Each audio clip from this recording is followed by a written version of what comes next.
Hello बच्चों, monopoly equilibrium के साथ हम अपनी वीडियो स्टार्ट करते हैं। बॉर्न इकोनॉमिक्स टीम में आप सबका स्वागत है, वेलकम। जो हमारी पहली वीडियो थी उसमें हमने स्टडी किया था मोनोपली यानी कि एकाधिकार का मीनिंग और इसकी विशेषताएं, फीचर्स। ठीक है, उस वीडियो का लिंक आपको डिस्क्रिप्शन बॉक्स में दिया गया है। जिस बच्चे ने नहीं देखी वो वहाँ से उसको देख सकता है। वीडियो का कंटेंट पूरा समझने के लिए यानी कि मोनोपली में प्राइस कैसे डिटरमिन किए जाते हैं, इस चीज़ को पूरा ध्यान से स्टडी करने के लिए आप वीडियो को अंत तक देखिएगा और नई वीडियोस की नोटिफिकेशन के लिए बेल आइकॉन ज़रूर प्रेस कीजिए। तो स्टार्ट करते हैं नई वीडियो, जिसका टॉपिक है मोनोपली इक्विलिब्रियम। इसको मोनोपली इक्विलिब्रियम भी कहते हैं और इसको कहते हैं determination of prices and output under monopoly. ठीक है, कि मोनोपली में कीमत और उत्पादन का निर्धारण कैसे किया जाएगा। ठीक है, देखो बेटे, मोनोपलिस्ट जब भी एकाधिकारी जो है वो संतुलन में होता है तो वहाँ पर हम कहते हैं कि वो अधिकतम लाभ, मैक्सिमम प्रॉफिट अर्न कर रहा है। जब वो इक्विलिब्रियम में होगा तो वो मैक्सिमम प्रॉफिट अर्न कर रहा होगा। और इसकी जो हमारा इक्विलिब्रियम डिटर्मिनेशन है, इसकी हमारे पास 2 अप्रोचेस हैं।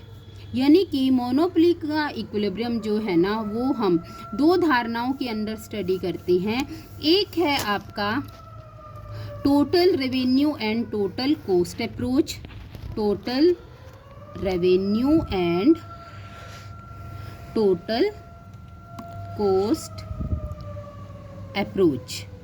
ठीक है, यानी कि कुल आय और कुल लागत की धारणा। और दूसरी है आपकी marginal revenue and marginal cost approach, सीमांत आय व सीमांत लागत की धारणा। ठीक है, इन 2 अप्रोचेस में ही हमने परफेक्ट कंपटीशन का इक्विलिब्रियम स्टडी किया था और इन 2 अप्रोचेस में ही हम मोनोपली का इक्विलिब्रियम स्टडी करते हैं। जो आपकी total revenue total cost approach है, अंडर मोनोपली हम ये कहते हैं कि जहां पर वो मैक्सिमम प्रॉफिट अर्न कर रहा है मोनोपलिस्ट, वहां पर वो इक्विलिब्रियम में होगा। और यदि हम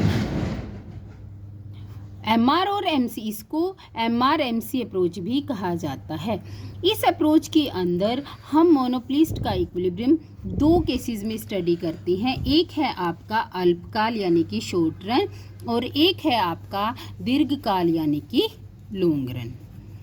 तो मोनोपलिस्ट शॉर्ट रन में जब इक्विलिब्रियम में होता है तो वो वहाँ पर 3 केसेस होती हैं। 3 सर्कमस्टांसिस में मोनोपली का शॉर्ट रन में इक्विलिब्रियम हम स्टडी कर सकते हैं। एक होता है सुपर नॉर्मल प्रॉफिट, एक होता है नॉर्मल प्रॉफिट। आप ये वाला डायग्राम अपने फ्लो चार्ट, डायग्राम नहीं कह सकते हम इसको, ये फ्लो चार्ट है। आप इस फ्लो चार्ट को अपने एग्जाम में भी बना सकते हैं। मिनिमम लॉस, ठीक है। और ये जो आपका मोनोपलिस्ट है वो लॉन्ग रन में केवल और केवल सुपर नॉर्मल प्रॉफिट अर्न करेगा। इसके पीछे रीज़न है। रीज़न क्या है कि जो मोनोपलिस्ट है उसके अंदर क्या होता है, no entry of new firm, only 1 firm is there. ठीक है, तो लॉन्ग रन में आते आते फर्म की रेपुटेशन, उसका स्टेटस जो है, उसकी रीच पीपल तक बढ़ जाती है, उसकी कॉस्ट कम आनी शुरू हो जाती है और वो अपने प्राइजेस को कॉन्टीन्यूसली बढ़ाता भी रहता है। तो इसीलिए धीरे धीरे लॉन्ग रन में मोनोपलिस्ट को से केवल और केवल सुपर नॉर्मल प्रॉफिट मिलते हैं। उसको ना तो नॉर्मल प्रॉफिट और ना ही मिनिमम लॉस, ये दोनों बियर नहीं करने पड़ते। ठीक है, तो अब हम पहले स्टडी करेंगे total revenue total cost approach के अंदर मैक्सिमम प्रॉफिट। देखो, टोटल रेवेन्यू टोटल कॉस्ट के अंदर जब हम मैक्सिमम प्रॉफिट का डायग्राम बनाएंगे तो हम इस तरीके से यहाँ पर लेंगे। ये है आपके y एक्सिस और ये हैं आपके x एक्सिस। एक्स एक्सिस पर हम लेंगे आउटपुट और वाई एक्सिस पर हम लेते हैं रेवेन्यू एंड कॉस्ट। ठीक है, तो क्योंकि मोनोपोलिस्ट जो है हमने उसके फीचर्स में पढ़ा था कि वो एक होमोजीनियस प्राइस नहीं रखता, प्राइस डिफरेंशिएशन यहाँ पर पाया जाता है।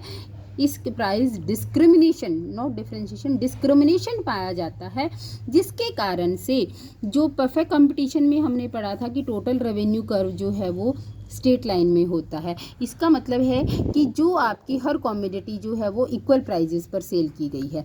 ये था आपका परफेक्ट कंपटीशन में। इसकी वीडियो भी अवेलेबल है, जिन बच्चों ने नहीं देखी वो वहाँ से इसको स्टडी कर सकते हैं। लेकिन जो मोनोपोली है उसके अंदर हमारा आता है टोटल रेवेन्यू कर्व ऐसे। इसका मतलब क्या है कि जो आपकी कॉमोडिटीज़ के प्राइजेस हैं वो होमोजीनियस नहीं हैं।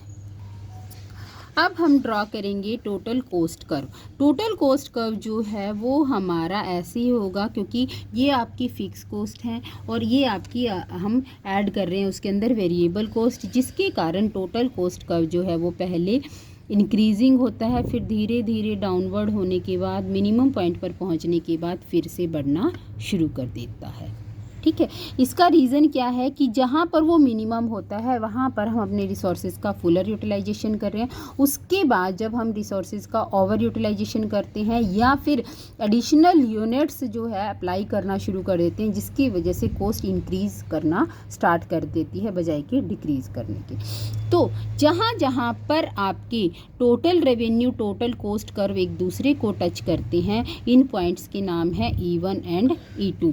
आप कुछ भी ले सकते हैं। इन पॉइंट्स को कहा जाता है ब्रेक इवन पॉइंट, यानी कि सम विच्छेद बिंदु। सम विच्छेद बिंदु बच्चों वो बिंदु होते हैं, ब्रेक इवन पॉइंट्स वो पॉइंट्स होते हैं जहां पर टोटल रेवेन्यू और टोटल कॉस्ट एक दूसरे के बराबर होती है। यहाँ पर फर्म को ना तो प्रॉफिट होता है ना ही लॉस होता है, यहाँ पर आपके टोटल प्रॉफिट्स ज़ीरो होते हैं, यानी कि जितनी आपकी लागतें हैं उतनी आपको रेवेन्यू मिल रही है। यहाँ से हम लाइंस ड्रॉ कर लेंगे जो आपके आउटपुट को रिप्रेजेंट करेगी, यानी कि ये आउटपुट M1 और M2 ये वो लेवल है जहाँ पर फर्म यदि उत्पादन करती है, मोनोपोलिस्ट यदि यहाँ पर रहकर उत्पादन करता है तो M1 पर भी उसको ना तो कोई लॉस होगा ना ही कोई प्रॉफिट होगा, M2 पर भी उसका ना कोई लॉस होगा ना कोई प्रॉफिट होगा। अब हमें ये देखना है कि मैक्सिमम प्रॉफिट कहाँ पर है, तो उसके लिए हम एक टेंजेंट ड्रॉ करेंगे टोटल रेवेन्यू कर्व के साथ जिसका नाम है T1, और एक टेंजेंट ड्रॉ करेंगे टोटल कॉस्ट कर्व के साथ जिसका नाम है T2। ये T1 और T2 कहीं ना कहीं एक दूसरे से ऐसे होंगे जहाँ पर ये स्ट्रेट लाइन में आएंगे। यहाँ पर T1 और T2 के जो ये गैप जो है ना, जो हमने इनको मिलाकर जो गैप कंसीडर किया है, ये वाला गैप ये मैक्सिमम यहीं पर होगा और यही आपके मैक्सिमम प्रॉफिट्स बताएगा, क्योंकि यहाँ पर ये गैप मैक्सिमम है तो इसका मतलब है कि यहीं पर आपको प्रॉफिट मैक्सिमम हो रहे हैं, यानी कि यहाँ पर आपकी रेवेन्यू सबसे ज़्यादा है और कॉस्ट सबसे कम है। अब जितना ये गैप है उतना ही हम यहाँ पर एक पॉइंट लगा लेंगे। ठीक है, जितना ये वाला गैप है उससे नीचे की तरफ हम एक पॉइंट लगा लेंगे। क्यों लगाएंगे? यहाँ पर आपकी रेवेन्यू ज़ीरो है, आपको इतनी कॉस्ट बियर करनी पड़ रही हैं, यानी कि आपके इतने ये आपके लॉस हैं।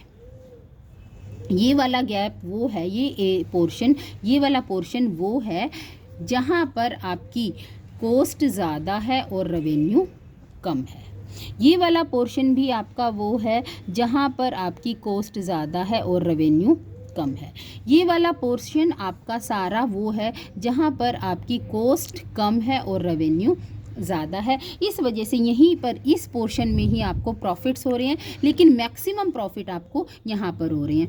अब हम इन पॉइंट्स को ज्वाइन करेंगे। ऐसे किया, जहाँ पर आपके ब्रेक इवन पॉइंट है वहाँ पर ये कर्व जो है ना M1 में से पास होगा और यहाँ पर वो मैक्सिमम होगा।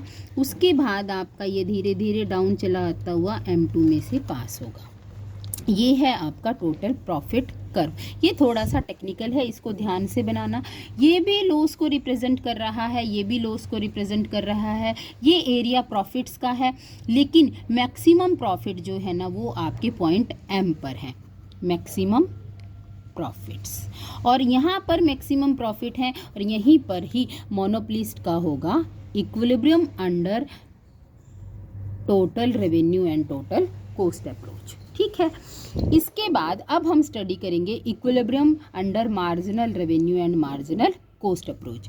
जो हमारी एमआर और एमसी अप्रोच जो है ना, उसके अंदर हम दो कंडीशंस को स्टडी करते हैं इक्विलिब्रियम के लिए। फर्स्ट कंडीशन क्या है कि एमसी और एमआर का एक दूसरे के बराबर होना ज़रूरी है। ये जो बीए वाले बच्चे हैं, बीकॉम में तो नहीं आता, बीबीए में भी नहीं आता, लेकिन बीए के बच्चों के लिए यहाँ पर 2 नंबर का क्वेश्चन आता है। वो क्वेश्चन क्या है कि what is the first order condition, first order condition of equilibrium and second order equilibrium of condition. ये क्वेश्चन पूछा जाता है कि first order equilibrium of condition क्या है, सेकंड ऑर्डर इक्विलिब्रियम कंडीशन क्या है।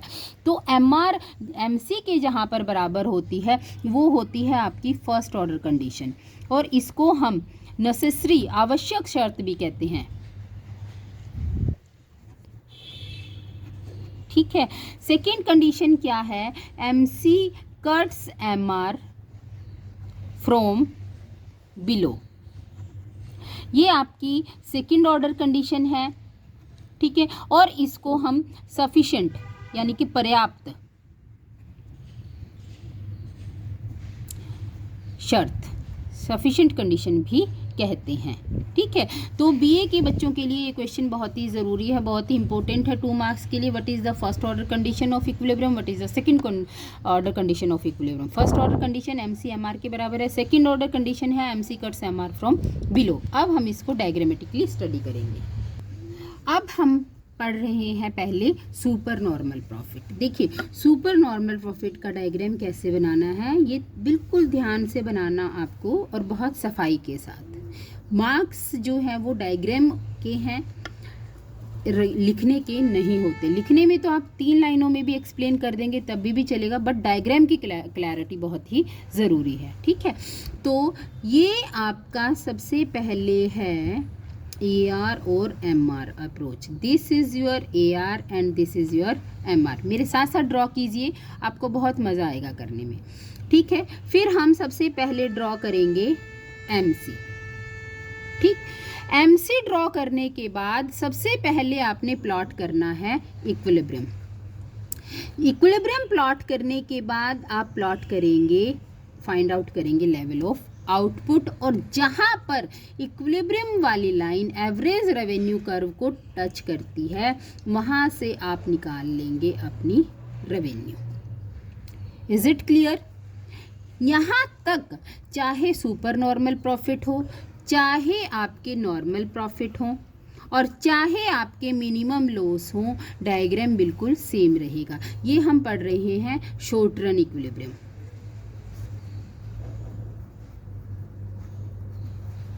ठीक है, अब हमने सुपर नॉर्मल प्रॉफिट जब निकालना होता है बच्चों, सुपर नॉर्मल प्रॉफिट का मतलब है कि आपकी एवरेज कॉस्ट जो है वो कम है और आपकी रेवेन्यू ज़्यादा है।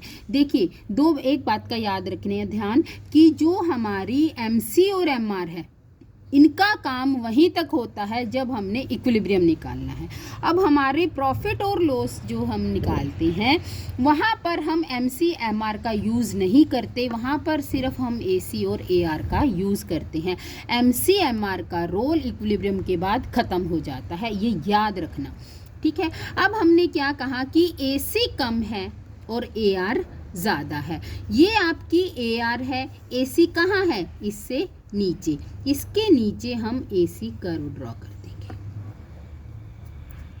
अब AC, ये AC है और ये इक्विलिब्रियम वाली लाइन है। जहां पर इक्विलिब्रियम वाली लाइन को AC कट करती है वो आपकी कॉस्ट आ गई। यही पॉइंट मेन है बस, और जो इनका डिफरेंस है ये आपके आ गए सुपर नॉर्मल प्रॉफिट किसके बराबर, एरिया ABCR।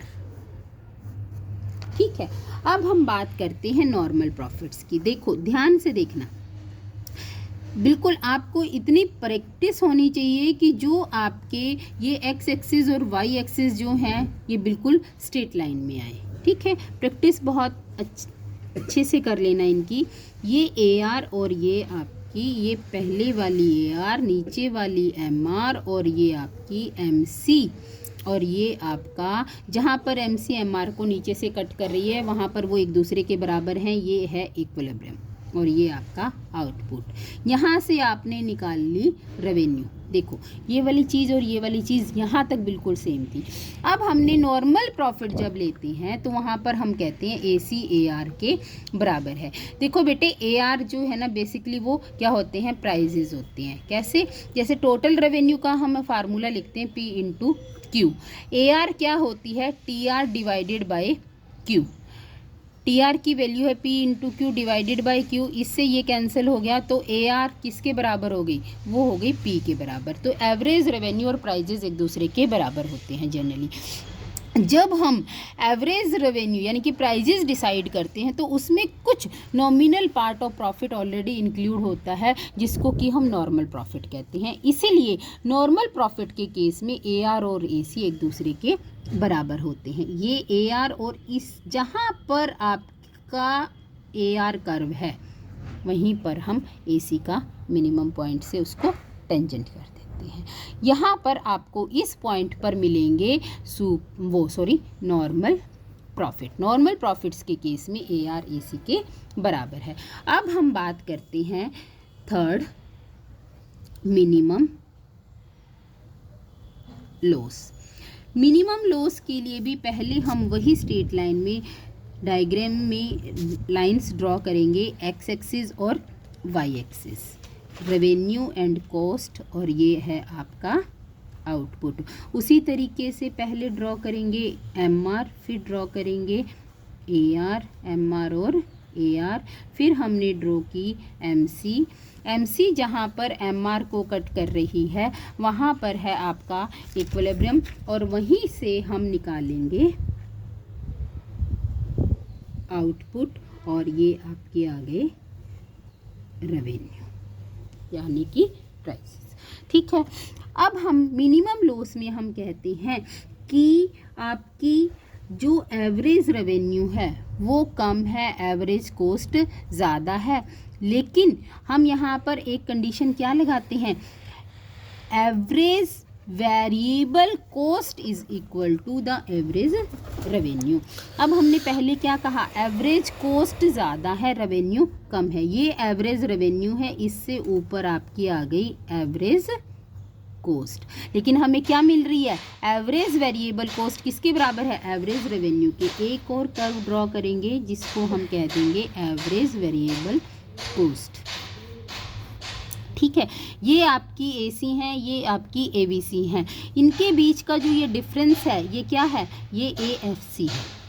ठीक है, क्योंकि आपकी AC किससे मिलकर बनती है, ABC और AFC से मिलकर AC बनती है।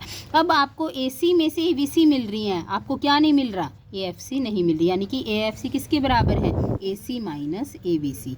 तो आपको केवल और केवल फिक्स्ड कॉस्ट का जो लॉस उठाना पड़ रहा है यही आपका होगा मिनिमम लॉस।